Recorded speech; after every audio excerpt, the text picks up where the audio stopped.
இந்த கதையில் பதிந்திருக்கும் மெய்யுணர்தல் என்னும் அதிகாரத்திலிருந்து ஒரு திருக்குறளை பார்க்கலாம். பிறப்பென்னும் பேதமை நீங்க சிறப்பென்னும் செம்பொருள் காண்பது அறிவு.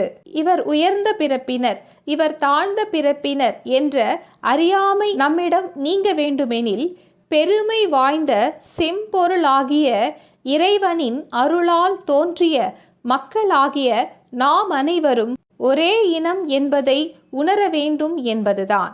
இறைவனின் படைப்பில் நாம் அனைவரும் ஒன்றே.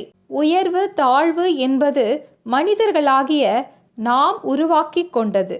எனவே நாமும் உயர்ந்தோர் தாழ்ந்தோர் ஏழை பணக்காரர் என்று வேற்றுமை கொள்ளாமல் நாம் அனைவரும் மனிதர்கள் என்ற உணர்வுடன் ஒருவருக்கொருவர் உதவிகளை செய்து ஒற்றுமையுடன் வாழ்ந்து வாழ்வில் பல வெற்றிகளை அடையலாம்.